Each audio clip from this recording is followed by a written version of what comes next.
alongside Obi, JD, Brandon. Kyle might be popping on in a minute or three. And this is the Sports Den, and boy, do we have a myriad of things we're going to be talking about today.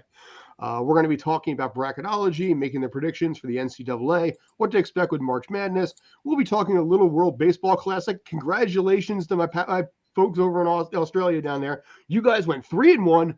You guys are moving on for basically the first time you ever won 3 games, actually, even 2 games in a series. First time you're moving on to the next round. Kudos to you guys. If we have time, Brandon may have a word or 20 to say about the very close to pending Aaron Rodgers to the Jets deal, which half the people down below are very happy about, and half the people down below are very unhappy about. Gentlemen, before we get rolling, though, how the hell are you? Oh, I'm good to be here after missing last week. So I'm always good when I'm back on.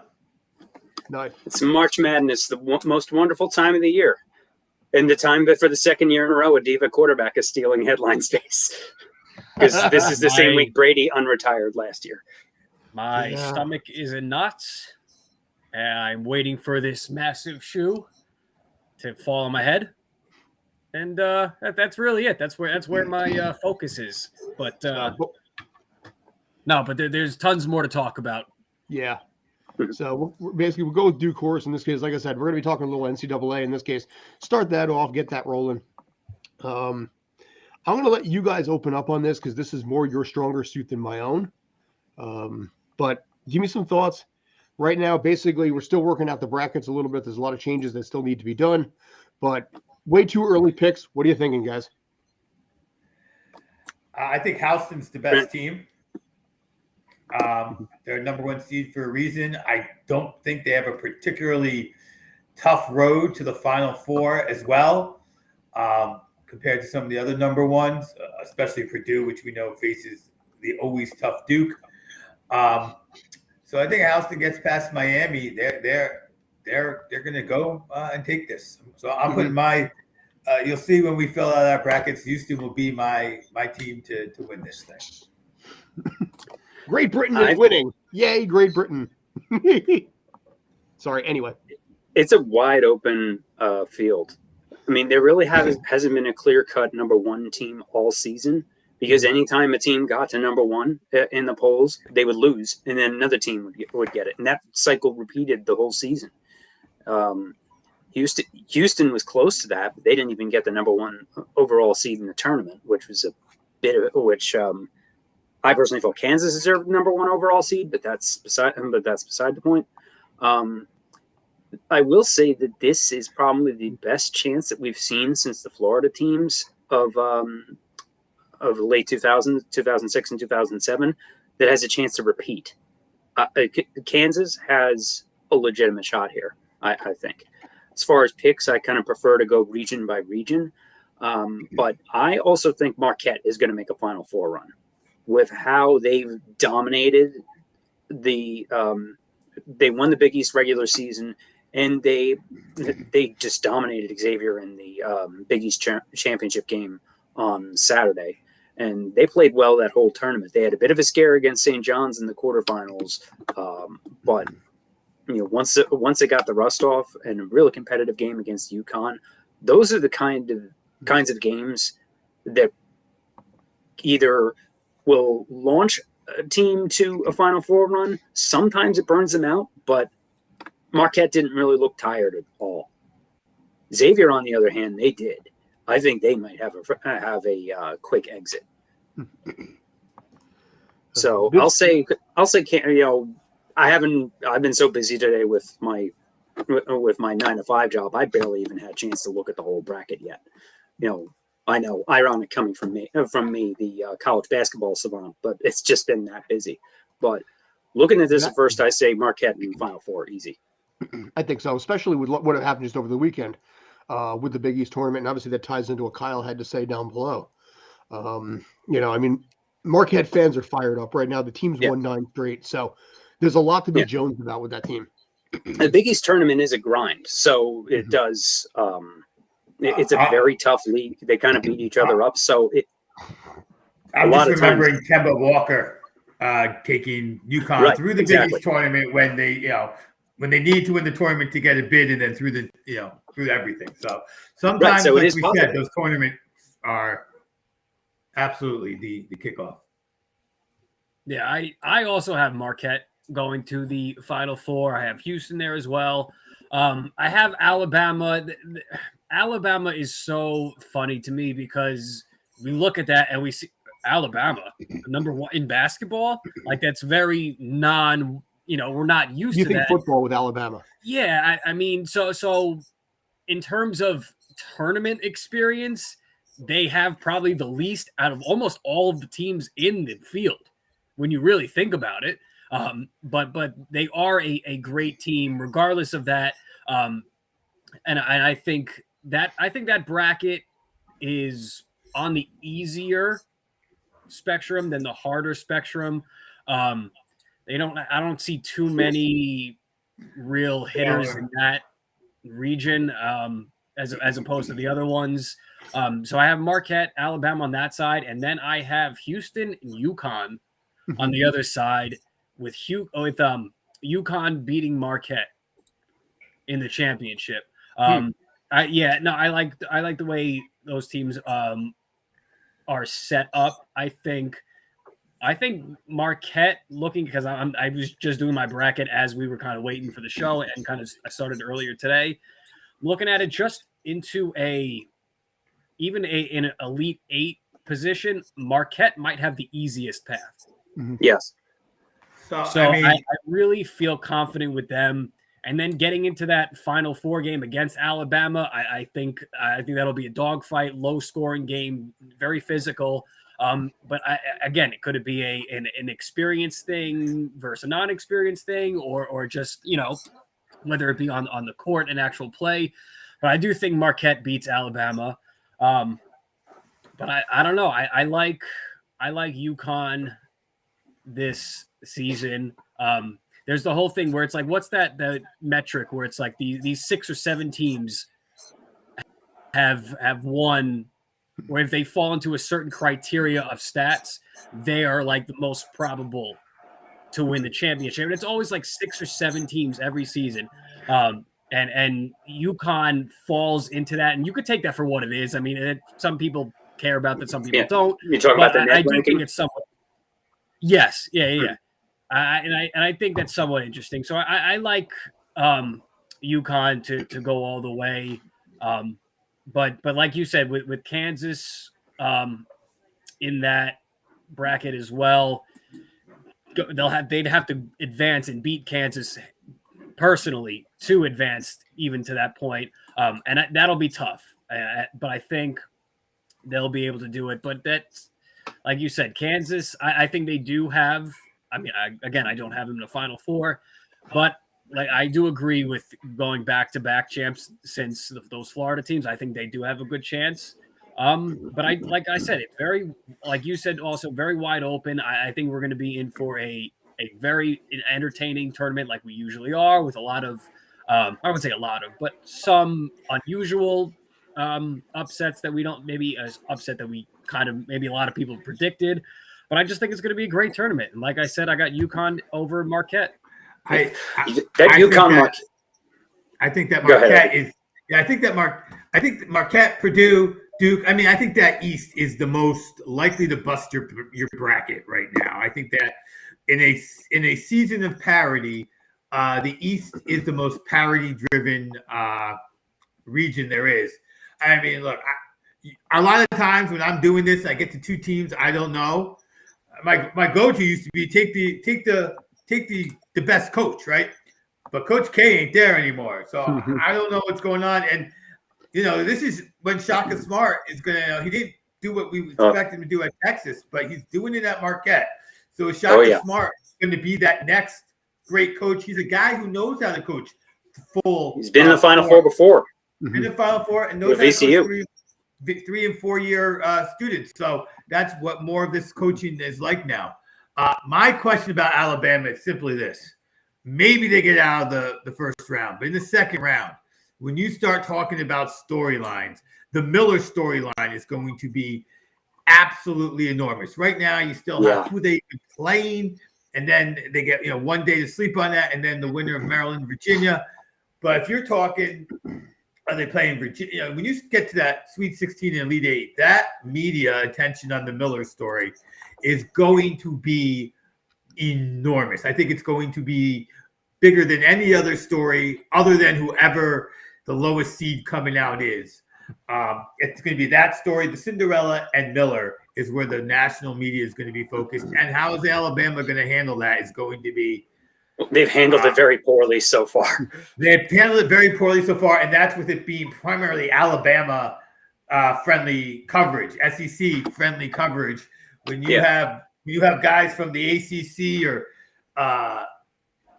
the Big 12, somebody from Baylor who covers Baylor, usually trying to ramp up the heat on purpose because that's their home team that they're trying to cover a little bit and give some Pac-12 coverage instead. It's going to be a lot of Miller. And this is a guy who's supposed to go number 2 in the draft, so there's a lot of as a freshman. Yeah, he has a true freshman. A lot of he'll be in the crucible. That's the word I'm looking for sure. As will the whole team, which does not have this kind of experience. Don't be surprised if you see Nick Saban floating about the basketball program to help. One interesting thing about Marquette is as I wrote an article on the Big East Final, and I had the press conference transcripts, and Shaka Smart had a great quote about his defense. So if you'll recall from the VCU team that made the Final Four in 2011, the first four to Final Four team that Shaka Smart coached, they called it havoc. The new word for this, violence. Mm-hmm. The reporter asked about the team's defensive philosophy. How would you articulate your defense? Violent. We try to play with great violence, energy. We don't have the biggest, strongest guys. Depending on the team we're playing, sometimes we're overmatched in terms of size in almost every position. But our guys have heart, and they have incredible fights in them. And we really played, for the most part, very, very sticky, tough defense. We're going to need it if we want to advance in the NCAA tournament. So havoc is now violence, and I'm here for it. I want to go to the Brandon Miller point with Alabama. I wanted to just see with what you wanted to think on the media thing. So they play in that first round of 64, round of 32. Being that we are still relatively close to the incident and the aftermath of that, I think it's obviously there's going to be dips and falls in how scrutinized he is and how heavy the pressure is on it. Because during it and when it happened, obviously, and Alabama was killed for it and deservingly so. I think these first 2 rounds, should they continue to advance, I don't think will be an issue. I think it's going to be those days leading up to the Sweet 16. Mm-hmm. Where he's going to be sitting there for 2, 3, even 4 days, depending on how it schedules. That's when the media is going to have the time to really sit in there and to really kind of nitpick and really break it down. And then that next game would be whatever the Sweet 16 game. If they can get past that game without having any of these distractions really hit them, I think they would be, just from the media standpoint, I think they'd be fine from there on out.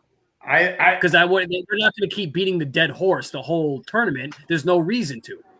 Well, I think initially I agree with you. Without knowing what the Final Fours are going to be, that the media heading to that weekend and through that weekend, I think will be the most intense. I don't know how much it's going to come down if they get out and go to the Final Four, and what those storylines are going to be. So there will be. That's really going to, if you get if you have like a low seeded team in there, like anything under 6, I think that helps Alabama because the positive news of the Cinderella will outweigh the Alabama. If you got 3 number 1s and Marquette, then you're talking soft. I think it really becomes, well, okay, they are a good team. Every team's a good team. What's going on with Brandon Miller? I think Brandon Miller is rooting for somebody to surprise and get through. I think Brandon Miller more than anybody else is hoping for that upset. I'm glad you say that because I'm gonna ask you guys a question. In that Sweet 16 game, I have Alabama against the 12th seed Charleston. So that's your perfect setup for a Cinderella. Which storyline takes weight? Charleston would in that case, then the 12. Anytime a double digit like a 12 seed from somebody outside of the Power Six conferences makes it, as we saw with St. Peter's last year, they're this year's darling. Right. Another thing I want to point out that kind of relates to this is that I admit I'm kind of amused by the fact that Kevin Willard left Seton Hall for Maryland and had the exact same season at Maryland this year that he's had at Seton Hall for most of the past few years. 21 wins, 8th seed in the tournament. Well, at least you know what you're going to get out of the guy then. But yeah. That was the one knock on him while he was at Seton Hall, was the fact that they never advanced. Only once.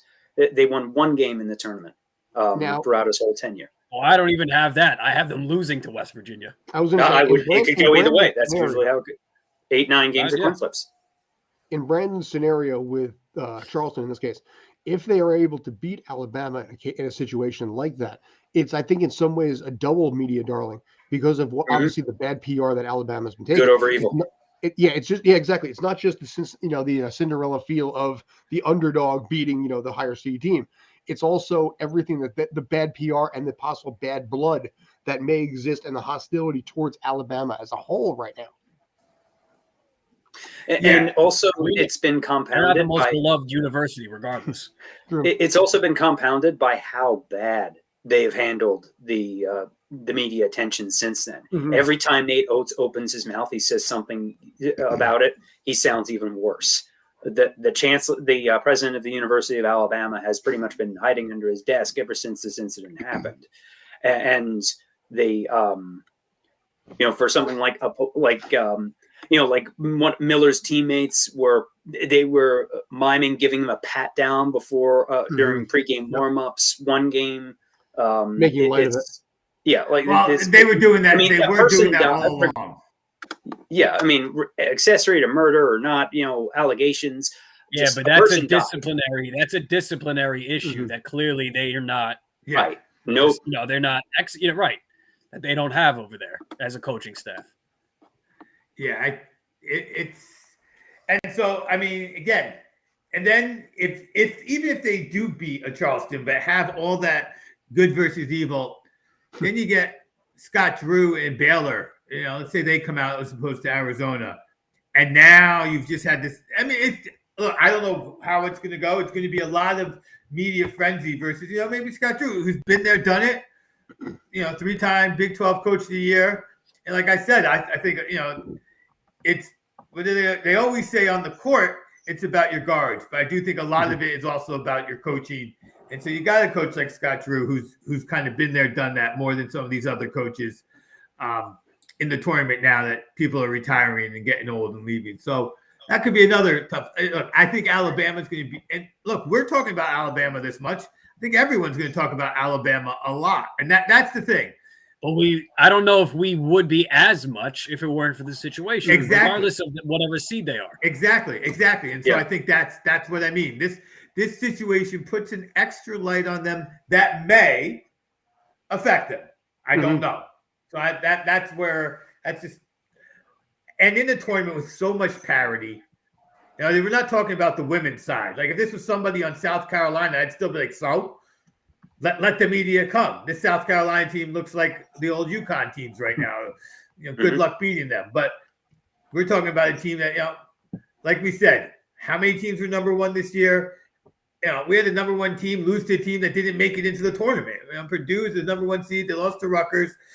We all thought Rutgers was in the moment that happened, and then Purdue kind of couldn't figure out how to win for a while.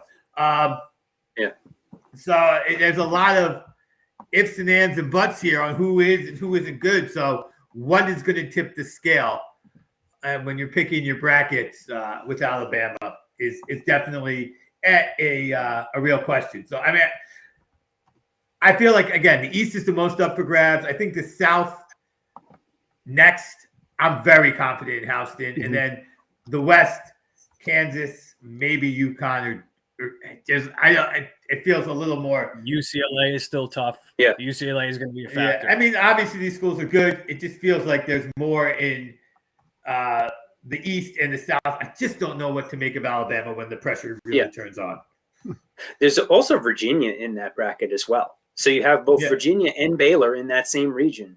While they've both won championships in the past 5 years. It's easy to overlook them since I've kind of been up and down this year. But while we may not have the classic names, there's no Coach K, Jay Wright, Boeheim, Roy Williams.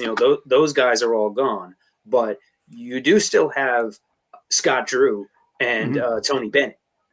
Yeah, who are kind of like the next generation, if you will. They've already won championships, so don't count. So if they do get past Charleston in the second round, as Brandon said, a Virginia Alabama Sweet 16 matchup, I would not count out Virginia there, especially with how they play. But they could just as easily lose in the first round, as they've also done in recent years. As a 1 seed. As a 1 seed. And you mentioned UConn. I don't think UConn's even made it out of the first round the past 2 years. But they have the talent to make a Final Four. Or they could lose in the first round. Who knows? That's how wide open this tournament is. By the way, real quick, we'll come back to this topic in a minute. Congratulations to England. They won a baseball game. And Gio Urshela looks really weird in a Columbia uniform. The color doesn't match his face. Okay. So anyway, Kyle's very excited about the fact that Great Britain won a baseball game. Well, it is exciting, mate. Oh wait, that's is it the first one? one? I believe it might be the first win of all time there. But so did they just recruit a bunch of cricket players to play baseball? How does that even work? I got to tell you, it is a lot different. It really is, because basically, if you hit the ball high, you're pretty much guaranteed to make an out. So it's a ground ball sport mostly. Took them longer to win a baseball game than to colonize the world. Sometimes it takes longer to win a baseball game than a cricket match now. Well, I think Great Britain had great disdain for baseball as it was America's pastime. Yeah, it is actually called British American Baseball League, I believe it's called. That's what it is. Okay, a lot of the players from the Bahamas. Okay, cool. Huh. Okay. All right, because they still control half the world. Apparently. They pretty much do, yeah. Well, Aruba is owned by the Netherlands, so. Is the East India Company still around? Could be, yes. They still in business? Lloyd's of London, by the way. Obi just left. Bye, Obi. Apparently, he doesn't like all this British talk. So yeah, he's got some. He's like, we're not talking basketball. Get out. Jump the pond. Screw you guys. I'm going home. So anyway, back. I have returned now that we're done with the British. So. The British were coming. I left. You're like I'm more principled. I did not discuss British baseball. So, but anyway, any final thoughts on college basketball? I just got one. JD, make sure you send us the link so we can all get in the pool. Yeah, I'll handle that after the show. First round, but another team to watch in the first round. I mentioned that UConn first round, they could go to the Final Four. They could lose in the first round. Iona, coached by Rick Pitino, is their first round opponent. Who could that be his last game? It could be his last game. He's St. John's has fired Mike Anderson. It's rumored that Pitino to St. John's is pretty much a done deal. But he could he could also wreak some havoc on the way out. And UConn fans will get very impatient if they go out in the first round again. And Danny Hurley's seat could be on fire next year. My last point, I'm interested to see, only because I have a personal care in this, is I want to see Duke's first tournament appearance post Coach K, see how they rebound from that, go against Oral Roberts in the first round 5-12 seed. And if they were to get past that, they'd go up against Tennessee or Louisiana in that matchup. And we'll see how they go. They're the 5 seed. They're scrappy up and down season, little issues in the ACC tournament, but we'll see how my Blue Devils do. Your Blue Devils were 19-1 with a full roster, and I think that is very important to note. Which is why I mentioned them earlier as a problem for Purdue. I think, but we're right. This isn't Coach K's Duke that was 19-1 with a full roster, and that's what we don't know. One more prediction: not a single Big Ten team makes it past the Sweet 16. Ooh, most overrated conference every year. It usually is. It usually is. They only got one number one though, which is good. Last year I think they had 2. 16 or further. Not by design, but just by circumstance. I'm not fully ready to agree with that, but at this moment, I also. Oh no, I do have Purdue making it to the Sweet 16, but losing there as of right now. Yeah. I think St. Peter's ran circles around Zach Adey and last. I know. I do have Purdue. I do have Purdue. Yeah, I think that's a tall ask right there. Yeah, but it's a bold pick. It's a bold take. So yeah, cool. These teams jump conferences now so easily. I don't even know anymore. Right. Like, wait, what? It's wait, really, who is honestly, it's really the big. Who's in the big? It's really the Big 14 and the Big 18 or whatever it is. Yeah. The big and the bigger. Yeah. I say every once in a while I need to remind myself that Maryland is not in the ACC anymore. Wait, what? Exactly. All right, gents. So I figure basically if you want, we can swap from one basketball to another basketball. At this point, as the regular season is starting to wind down a little bit, let's see if I can fix that a little bit. Yeah, we'll do it that way. The Knicks and the Nets are doing okay. I think I was talking to Ernesto about this the other day, actually. The Nets after kind of half blowing things up. And, I will say right now, Ben Simmons has not, in fact, cost the Nets really a single game at this point. None of his on the court play. Is he even playing? None of his on the court play has hurt the team at all. Is he playing? No, he's not. That's what I'm saying. None of his on the court work has actually affected the team at all. You're so confused. That's all right. No, he's not what he did. Sorry, didn't his coach basically say something like, "I don't even know how," along the lines of, "I don't even know how to use him or what situation to even put him in the game." Yeah, he's the healthy scratch every single time. But listen. I give all the kudos in the world to Ben Simmons. Obviously, he doesn't love basketball. Obviously, he was great at basketball. He used his skill and something he wasn't good at to set himself up financially for life. And now he's figuring out how not to do it. We all wish we could do that. Like, be really good at something, get paid a lot, and be like, I don't want to do this anymore. And retire. No, a lot of people don't like their jobs. No. He's just getting paid way more for it. Right, but exactly. But he's getting paid not to do it. That's the thing. Right. It's kind of like basically when you were, when you had that unemployment from COVID years ago, you were paid to not do anything. But I think that when you look at the Nets record, at 5-5 in the last 10, that record, a lot of that record is still what it was from when KD and Kyrie were playing. I don't know how far down they're going to fall. There's not a lot of season left, but they may get below that line. I definitely think the Knicks are going to get them, and I wouldn't count Brandon's Heat out yet. I was just going to say, 6. Yeah. There's still a few games for the Nets to fall. It's amazing to me that after the Knicks had that big hot streak, they still haven't been able to pass the Nets yet. Yeah, and that's because the Celtics losing streak, bad luck, rubbed off on them after they beat them. Yeah, and I don't even understand how, Cleveland hasn't really impressed at all. I don't really understand how they've been as good as they have, and still in the 4 slot. It's just Donovan Mitchell. Isn't this what Donovan Mitchell was like out west?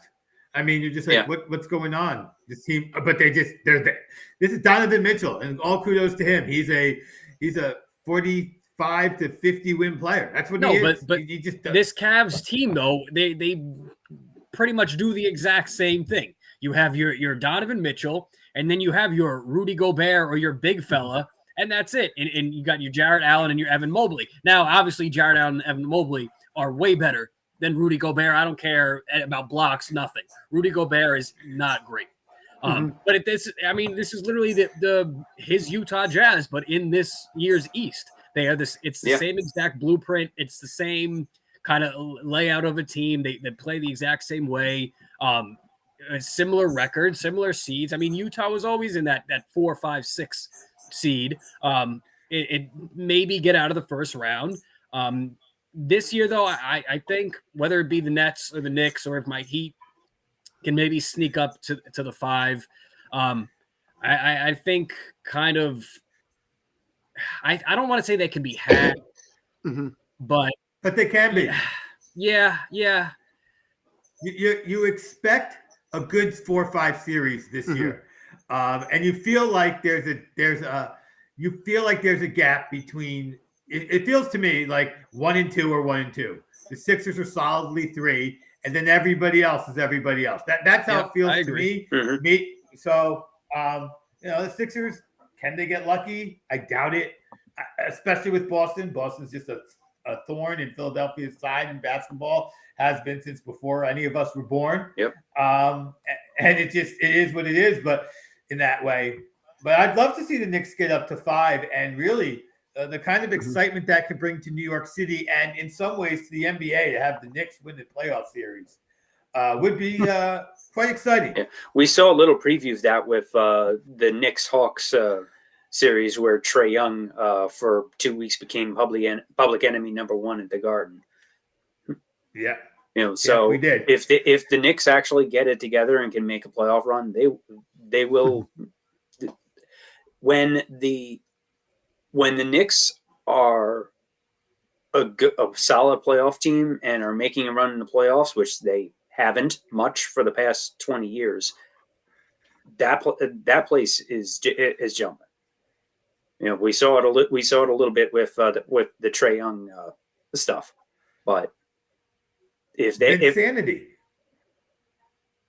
What's that? Yeah, Vinsanity. Yeah, Vinsanity. If the Knicks have any spark, the national media wants to root for the Knicks, right? In basketball, it's really important that the Celtics are good and the Lakers are good, but the national media loves to be able to also talk about the Knicks when they can. I mean, it's New York. You want to talk about them when you can, which kind of, I'm going to steal some of Scott's thunder, brings us to another New York team. Yeah. What team is that? By the way, I think New York has plenty of teams. Actually, I don't really know which way you're going with this. Oh, I was gonna jump to. By the way, we can't actually see you. The Yurt. I should have pointed out we can't actually see you down there. Oh, well, that helps. That's to everybody's benefit. Kyle's Villanova connection blocked Obi's face for a minute. Yeah, I was going to jump to the New York Yurts. Oh yes. So you want to talk about that? I know we have two conflicting opinions from two passionate fans. one of which may or may not be sticking around. All right. All right. About the Aaron Rodgers signing, and I'd like to hear both their opinions. By the way, I think I could be a voice of reason. I can be a voice of reason here too. Okay, let me say this right up front. JD, if you do not want to go into this because basically rage, for lack of a better description, I'm giving you the out. I admit I've calmed down a bit. I mean, I've made it pretty clear my dislike for Aaron Rodgers, which continues, but beyond that, there's a multitude of reasons why I think this is a terrible idea. Mm-hmm. The biggest one being that I have yet to hear anybody actually confirm that Aaron Rodgers actually wants to play for the Jets. Mm-hmm. I still wouldn't be surprised. The only thing that makes me think that he won't just up and retire if they trade for him is because he doesn't want to go in the Hall of Fame the same year as Brady. Mm. He wants to play one more year for the money and to have the stage to himself. That stage in Canton can't fit two narcissists at the same time. So Brady and Rodgers have to go in separately. But I just don't. It's to give up the future for a quarterback as flaky as Rodgers is. coming off of the worst season of his career statistically on the field, I think is peak Jets, asking for problems. And he's either going to get injured or just say, yeah, I'm done, and leave. And then they're stuck with Zach Wilson again. But not Mike White. Yes, and because they have been put all of their eggs in this basket, all of their other options are now off the table. Mm-hmm. You know, they could have signed Garoppolo and Mike White for less than what they're going to have to pay for Rodgers. Yeah. The easy move was to sign Derek Carr when they could. Nope, they let him go.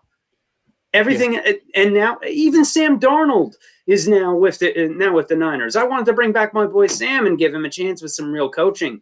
Jimmy G went to Oakland. I'm sorry. Sorry, still calling him. Jimmy G went to the Raiders. Darnold went to Sam. Baker's going down south. My son. Mm-hmm. Darnold went to the 49ers as a bridge until Purdy comes back from his surgery, which he just had surgery last week. Mm-hmm. So he's probably going to miss half the season, probably. Yeah, I wouldn't be surprised with the way that he goes through quarterbacks out in San Francisco that Darnold has a nice 4 or 5 game run, if not longer. Like, they go through quarterbacks out there. That offense is designed not to protect quarterbacks. They still have Trey Lance there, too. Lance is going to be the starter. Darnold's going to back him up. Lance is going to get hurt. Darnold's going to go in. Purdy's going to come in, replace Darnold.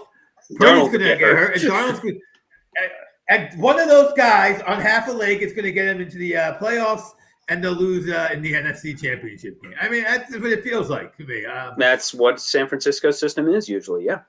But and they got more defense today. So, you can't double team all 4 of their awesome defensive. It just doesn't work that way. So, that's their game plan. Here's what I want to do. Because I'm thinking, JD's much calmer than I was hoping. much more. Here's what I'm going to do. Okay. I was going to offer JD, a Jalen Hurts size olive branch and say, you live down here, it's time to come on over. It works for me. You should try it. Oh, believe me, I'm strongly considering it.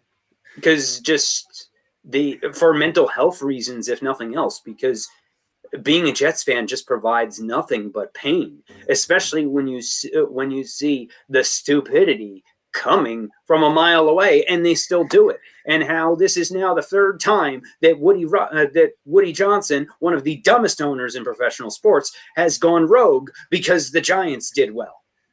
After the first Giants Super Bowl, they got Brett Favre, which was it worked out fine for about 11 games, and then he busted his shoulder, but because he cared more about his stupid individual games played streak than helping the team and actually sitting out a week for the shoulder to heal, he played hurt, and that tanked the Jets' playoff chances.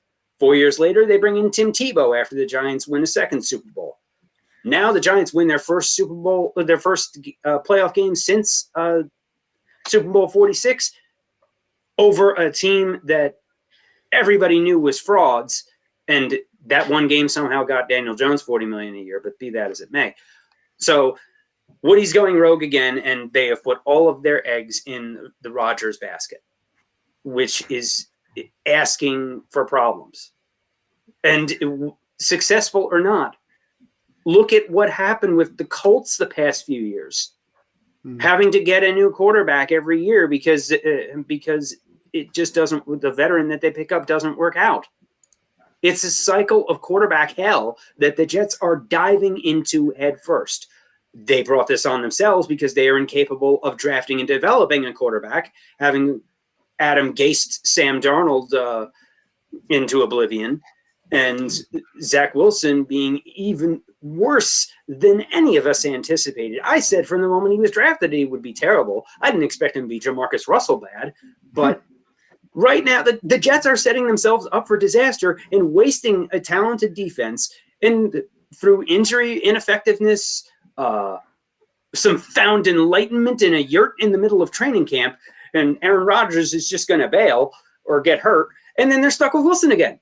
And they just let their backup walk down to Miami, and he will be a starter at some point this year because Tua is going to get hurt again, and then he'll drop 3 touchdowns and 350 yards on the Jets during when they play this year. Guaranteed. That is peak Jets. This is the pain that we've signed up for. Why do we do this to ourselves? I hate that I really am considering becoming an Eagles fan. Oh, man. Brandon, you have a retort. Brandon, make your fellow Jet fan feel good. Okay, before you do, basically, JD did exactly what I wanted him to do because I wanted to. I need to understand why we have to throw this diva narrative out the window simply for the fact that Zach Wilson is a diva. He was a diva, and he has been since he's gotten here. He hasn't just done a damn thing to back it up. Okay? So if we're just having the diva argument, I'm taking Rodgers 6 infinity times over Zach Wilson. Okay? So that's the first aspect. The second aspect is, he can't handle the media. Blah, blah, blah, blah. Okay.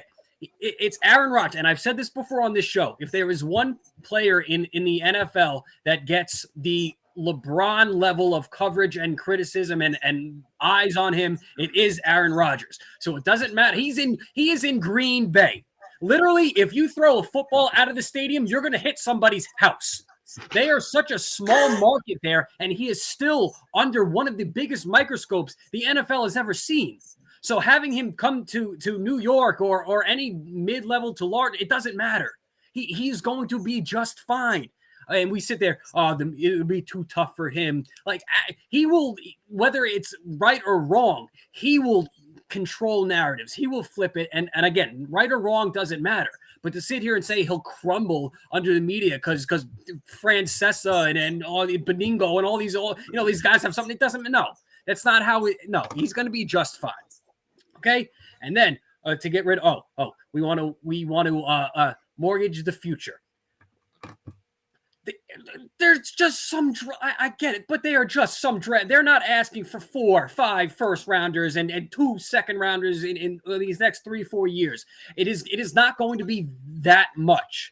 So to sit here and say we want to save onto that just because we don't want to take this step and try and get somebody that could possibly take us over the edge in which we haven't been in over a half century, I think is idiotic for us to sit here and be like, nah, I don't want him. As if we have the right as Jet fans to sit here and pick and choose who the hell our quarterback should be. Because I would argue, forgetting the teams that like the Jaguars and the Texans that are only 20, 25 years old, I'll even throw the Ravens in there. I would argue the Jets, throughout their entire history, have had one of the worst quarterback plays consistently in their entire lifetime. And we want to sit here, we want to sit here and say, nah, I don't want him. I'd rather have him or him or him. I'm getting worked up here. My stomach's starting to really, my diaphragm here. But I just don't understand why we don't want to try and win, try and get to a place that we haven't been. I feel like we're all just so satisfied with like, no, we're not going to get him. We'll just deal with what we have and hope we can get to the divisional round of the AFC playoffs. No, that's so stupid.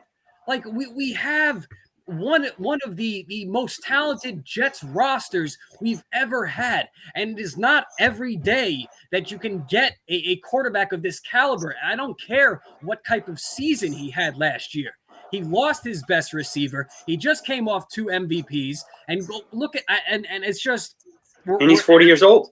It doesn't matter. And I don't want to hear the Brady. Brady has nothing to do with this. It doesn't matter. I watched a quarterback last year on that field that deserved to play.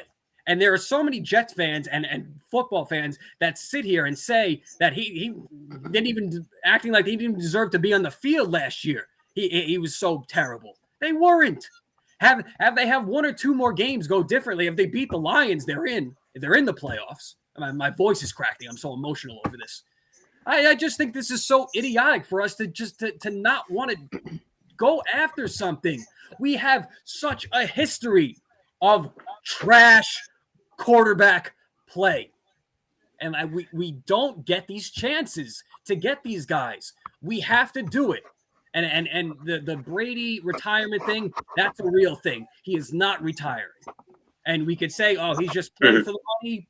Fine. There's so many guys that just play for money. Whatever. It doesn't matter. But to sit here and really not want to go after him because of these little diva and these 40 and no, come on. This is we have a roster that we have to try and win with now. Okay, and we get these guys. We sign them. Oh, Carr for 3 years, and that can develop. And then what if it doesn't happen in the 2 or 3 years? Then you have Carr, and then you have a whole roster that you have to pay, and then the whole thing is going to blow up. So if you have Rodgers now, you pay Rodgers now when you don't have to pay the rest of your roster. And then you go for it. Then if it doesn't work, you can cut bait with Aaron Rodgers and then still have time and the money to pay the roster while then drafting another kid or getting some guy on a veteran on a cheaper discount or something. I just think this is idiotic to not want to go for this. And I just got higher standards for my team. Okay, so I think you're both kind of like we were hoping. You're in polar opposite positions. Which I was looking for, gentlemen. Thank you. Which is great because this is not that type of show. But for once it was, and that's cool. Loved it. Loved it. I will say these are my thoughts here. As an impartial onlooker, to be honest, my biggest concern for the Jets with this. You're not impartial. You're handing out olive branches. Would you like to become you too can become a Jalen Hurts fan, but you don't live in the area. You don't know what that's a whole other. No. I'm never jumping ship. I will head down to Davy Jones' locker, and I'll stay there as long as it takes. My concern with Aaron Rodgers is not the diva thing, although what this concern is might fall in the diva category. When Tom Brady went there, we knew that Tom Brady was going someplace for one reason and one reason only, to win. If Tom Brady steps his old ass out of retirement, we'll have to say that word on the show, to go to the Raiders, I guess he can't now, or the 49ers, he's going to win. Even if he went to the Jets, it's going to win. When Aaron Rodgers won the Super Bowl, unlike every other Super Bowl quarterback, we heard how hard they were working to get back there the next year. We didn't hear that with Aaron Rodgers. Aaron Rodgers lost his best receiver, the guy he could communicate with at the line without talking. He didn't go and grab these young guys and put the work in. So that is my concern about Aaron Rodgers. Can he do what he needs to do in only one season with this talented roster?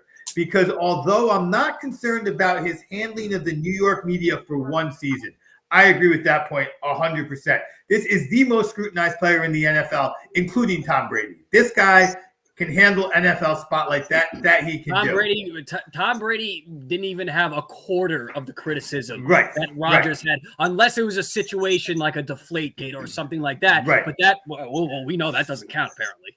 But he could be rich enough, disheartened enough, and not having to stand on the stage with Brady that if he does have a bad year because he didn't put in the work with the receivers and everything else, that he could walk away. If he stays for 3 seasons, whether the Jets win a playoff game or not, they'll win a play. I can't believe they won't win a playoff game. Maybe even 2 in a season. It won't be. Then you have to decide, is it worth it? If he leaves after 1 season, which could happen. Go on. Yeah. Even with Rodgers, they still may not even be the best team in their own division. Oh, are the Jets with Rodgers? Wow. Oh my God! Right, but you're going to do all this and still not be as good as Josh Allen and the Bills, and they will do nothing and still not be as good as Josh Allen and the Bills. Can I toss my own opinion into this ring? Please do. Both of you are both right, and both of you I think are both wrong. On this case, I think he is over the hill. I think he's doing this for himself. There's no logical reason for him to go to a team like the Jets. You know, the Jets are still in a quasi rebuild. You know, they did win 7 games last year. They did have a better season than previous years. We'll give you that. But they're not now. They know what this team is now. But my point in this case here, I'm going to agree with you in a minute here. But for right now, I'm agreeing with him. This is not a team that can bring in a guy like Aaron Rodgers for a single season to get him over the top. Could he get them into the playoffs? Yes. I think if he has a rebound season, I think playoffs are definitely doable. That's why they're trying to do this to get notoriety. JD, I think you're 1,000% right. This is a Woody Johnson panic move, and you listed the 3 reasons why, Super Bowl 42, 46, and then, of course, last season.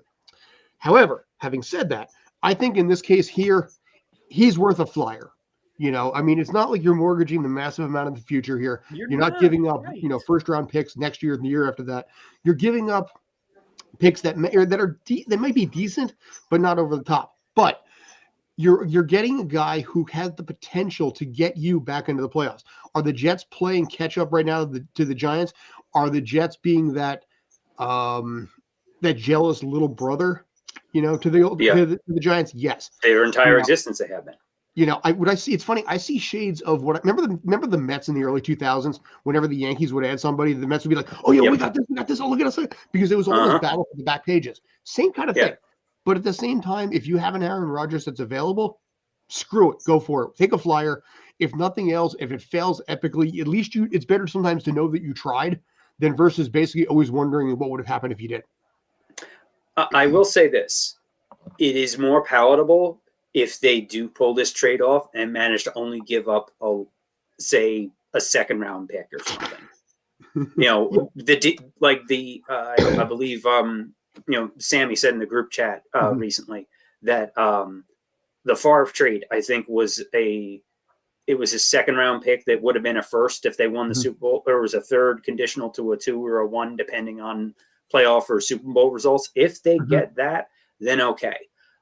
The mortgaging the future part isn't so much the draft picks as it is all of the restructuring that players like Mosley and others are doing to try and alleviate cap space, because those restructured deals with deferred money, that bites the Jets in the ass in the salary cap in a few years and makes all of those pieces harder to sign. So that is so to Brandon's point. Yes, that is true. A lot of people need to get paid in a few years. So there is a short window, as it is for any team in the NFL. I just don't trust the Jets to get it right ever, because they usually don't.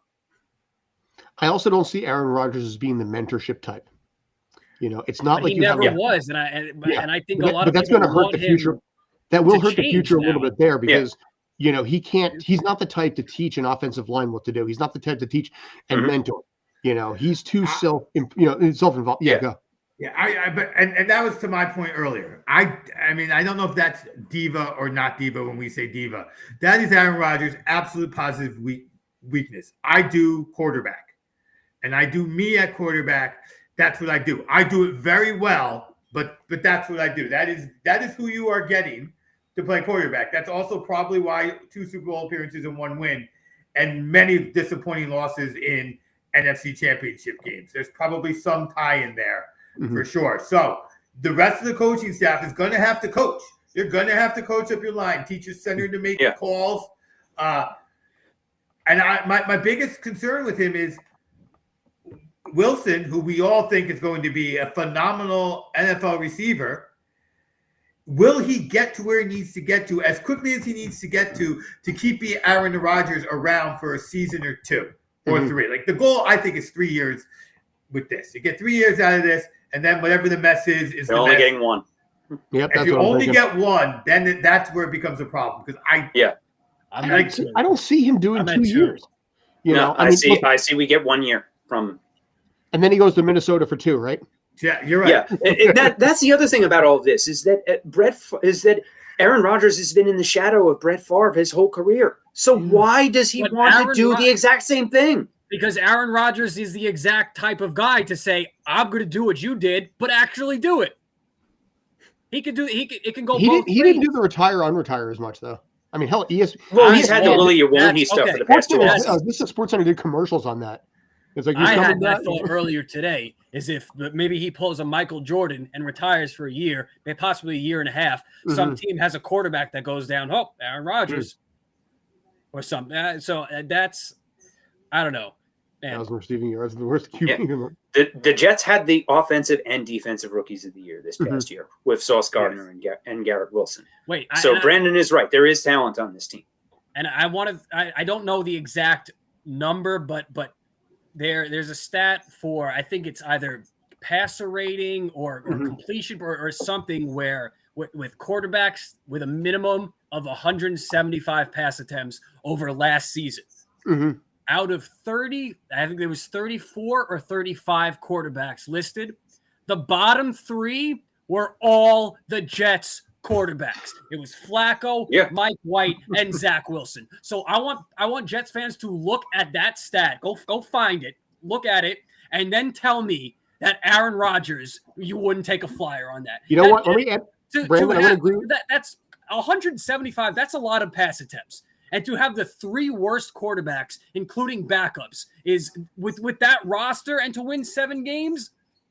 Come on, like what are we doing? So here's the flip side. And so we've kind of been backing, I think, Brandon a little bit. The flip side is there were other guys available for less, for longer. Yeah. So you could have had a sturdy situation. Now, Jimmy G, Derek Carr. Yeah, are they as good? Heck no. But they're longer term. Okay, so what happens if we sign Jimmy G or Derek Carr, and then Aaron Rodgers comes out and says, "I would have played for the Jets." Let's say he retired and said, "I would have played." And we flat out. Whatever he would have said. All right. I mean, hell, you talk about Baker Mayfield would have been okay because you get the long-term aspect. This is exactly what. Now, in this case, let me say this. Remember a couple of years ago when Washington won with like a 6-10 record in the division? I talked about the fact that how badly I wanted the Giants to win that, even if it meant, hurting us draft picks, just because you want that 1 year to feel right again. And that's where I think Brandon's feeling this. You've had misery for so long that you just want that 1 year to feel like it matters come January, and screw the future for now. We just get that 1 year. I'm thinking maybe your rationale as well. And the past 2 Super Bowl winners, not this year with the Chiefs, but the Rams and Tampa, they did that.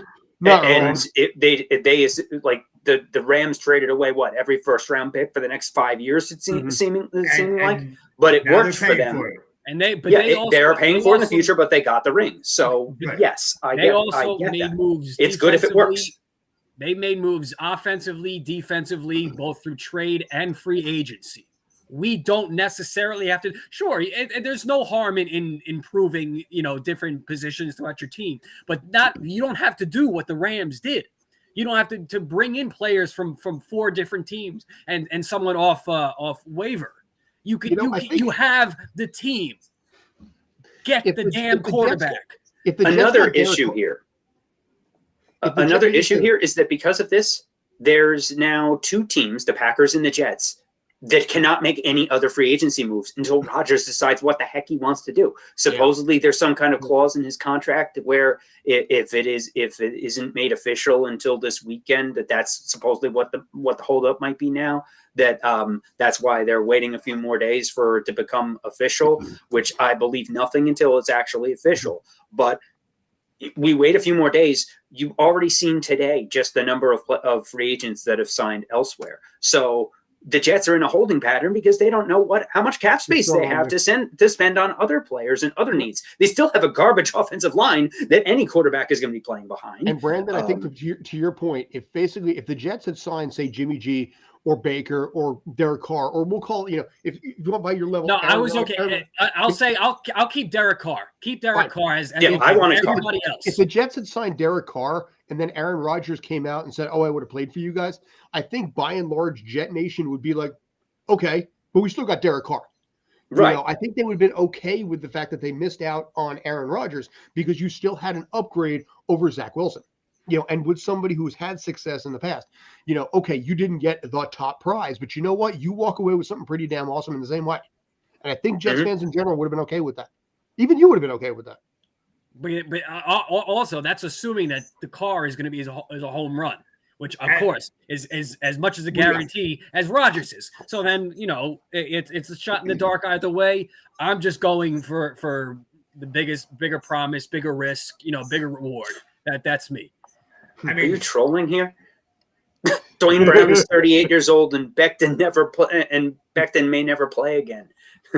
Have you seen pictures of Becton lately?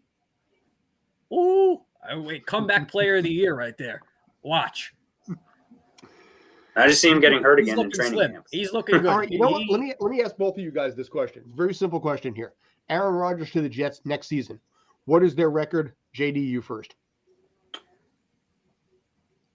10-7 first round playoff loss. Okay. So you're saying that with this exact team, Aaron Rodgers is only 3 games better than our merry-go-round insanity quarterback play last year? Because that division, it got tougher. A, the division is tougher. B, the rest of their schedule is tougher because they're not playing the last place schedule anymore. What conferences are they playing? AFC West. They got AFC. That's a hard. AFC West is hard. They got AFC West and NFC West. I think so. Hmm. I'm gonna with 17. One year the O-line couldn't even solid considering who they bring in. I think you're looking at 6 or 7 losses. I'm thinking they're going to go 9-8 and miss the playoffs. I'm gonna go. Yeah. All right, You have to beat Buffalo once. If you can beat Buffalo, you beat Buffalo at home. You lose let's say you go 4-4 in the division. They have NFC East next year. That's right. 4 losses. Then the top 2 teams in the NFC, they lose. That's 6. And who in the AFC? Let's see. Their opponents for next year. Just pulled up the schedule list. Home, they're playing Washington, Philly, Atlanta, the Chargers, Kansas City, Houston, and the 3 division teams: Buffalo, Miami, New England. Didn't they beat the Dolphins with That is lucky. I mean, they got the San Diego. They have San Diego, the Eagles, and Kansas City at home. That's good news. That's great. On the road. On the road they have Dallas, the Giants, which isn't actually a road game. Yeah. The Broncos, Browns, Raiders, and Buffalo, Miami, New England. I think that home away situation really works out well because if you look at the 2 conferences they're playing, you expect the 2 best teams. They got 3 of those 4 games at home. That's huge. That gives them a little bit of a cushion. So they lose the 4 away games in conference. Let's just say it's a balanced conference. That's 4 losses. They only lose 2 of those 3 games. They win one of those home games. That's 6 losses. And then the Cowboys on the road, that's 7. I think 10-7 is a roughly pretty fair marker to make. 10 wins should be enough with the extra wild card. Yeah. And I think you have to. May can get you in there too now. I think you have to look for the wild card because right now you have a full Buffalo team that's played together forever with Josh Allen. But a Josh Allen injury, or something else goes wrong in Buffalo, you can take the division. Loving the confidence. Johnny boy. 12-5. 12-5. Woo! Nice. Digging it. Johnny Boy's confident. I respect that. I may not agree with it, but I respect it. Kyle's like, they haven't lost yet. Listen, currently they have not lost a game all year. Oh my God, yes, respect to that. I would happily be wrong. If the Jets got into the playoffs and did better than 9-8, I will admit being wrong on that one, 100%. I personally, when I'm looking at a schedule for a football team, I'm always looking for just can I get to 10 wins? Like, are there 10? That's the litmus of it, yeah. That's what I look at.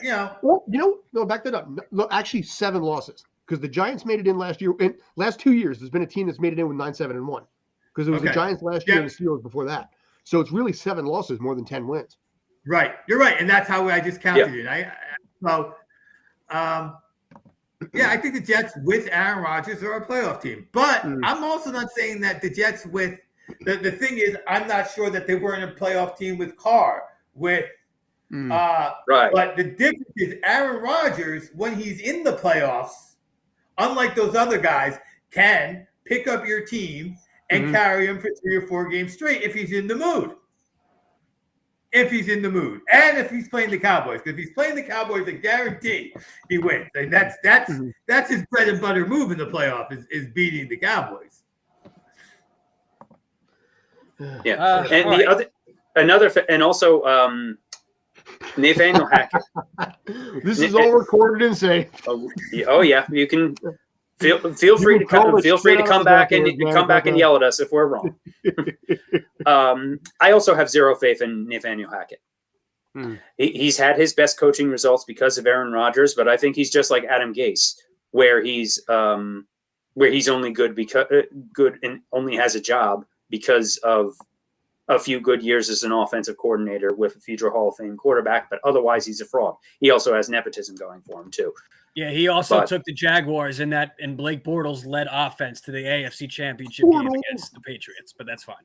By the way, thank you, Johnny, for the sub. I appreciate that. I just got the alert. Appreciate it. You rock. Thank you. And respect your 12-5. We're going to hold you to that. Yeah, we're keeping receipts too.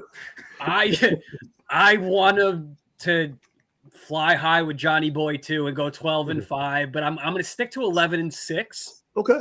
I'm going to stick to 11-6. Yeah.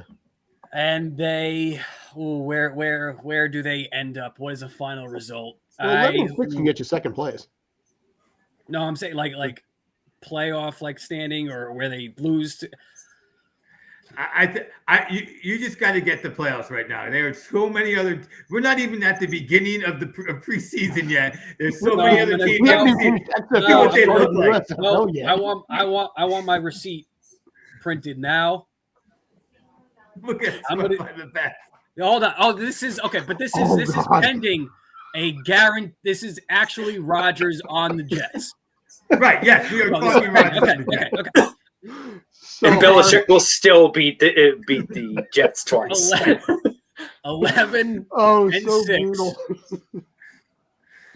11-6, and they lose in the Super Bowl.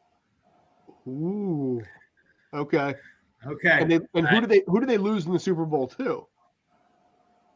That I don't know yet. Okay. That I don't know. It's gonna be. You know what would be really hilarious to me? They lose to Dallas. And to all of us. Yeah, is right. If somehow the one thing they lose to Jordan Love and the Packers. No. Is if they lose to Sam Darnold and the Niners in the Super Bowl. Yeah. How ridiculous would that be? Oh, that would be How so ridiculous would that be?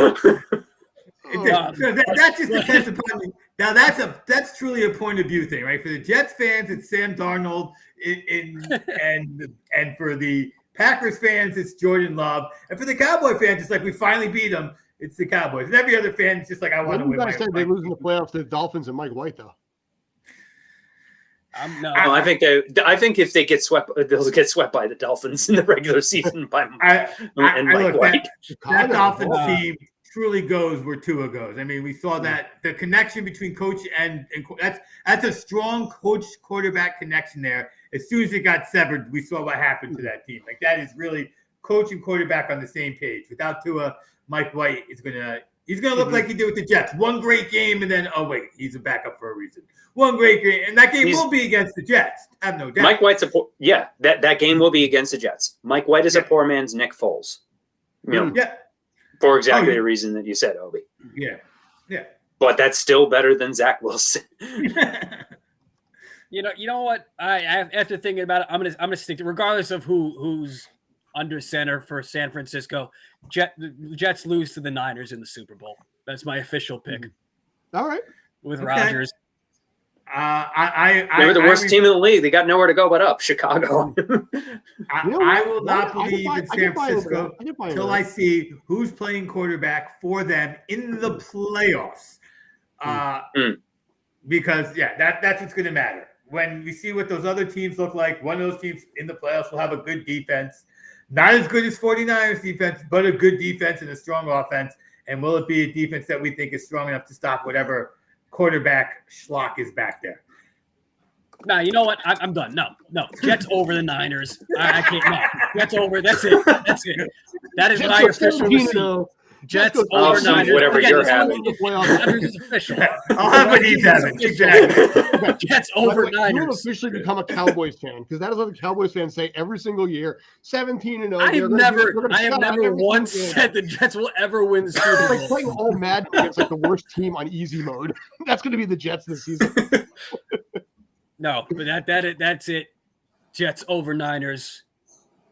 That's it. Official. Illuminati. NFL Illuminati. No, because I'm pretty sure Woody Johnson has a deal with the actual Illuminati, so that won't happen. But I was going to say, Willie, you're being part of the contract. Is he supposed to have a meditative waterfall? It's going to definitely be the New York Yurts every time we talk about them. Just how about them Yurts? No, you know, first off, if and is when that Yurt rent controlled? you know, Sauce or Garrett or any of them are coming up to that, but Yurt and just lighting all New York up. It's going to be. I'm going to be there. I'm going to be there. I'm like, New York Yurts versus the Philadelphia Hurts. Ooh. I like that. No, Philadelphia. No, sorry, can't root for Philadelphia teams.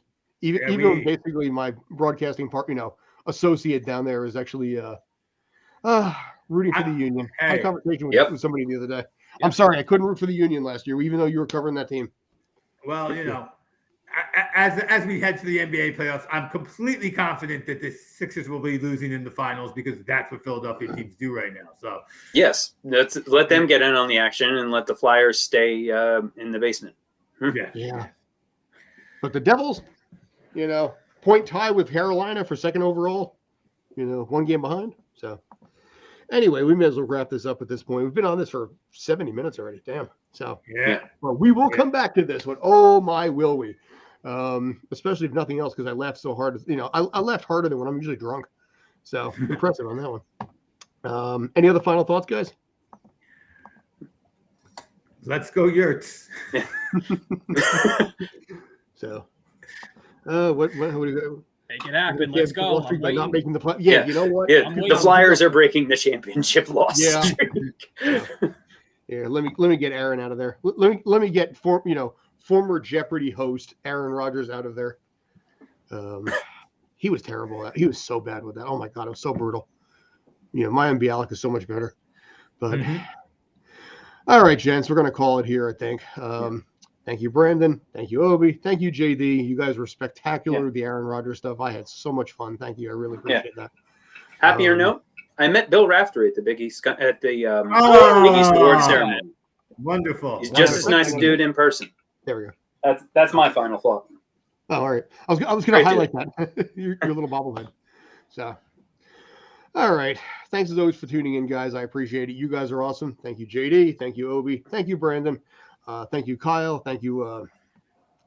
Sorry about that. Johnny Boy. Thank you, Johnny Boy. Yeah, sorry, a little frog in my throat there. But thank you to all you guys. I appreciate it. Next week, we will probably come back to this or probably talk World Baseball Classic or more March Madness. We'll figure it out. If you have any thoughts, let us know. We will basically cover that and work for you. Until then,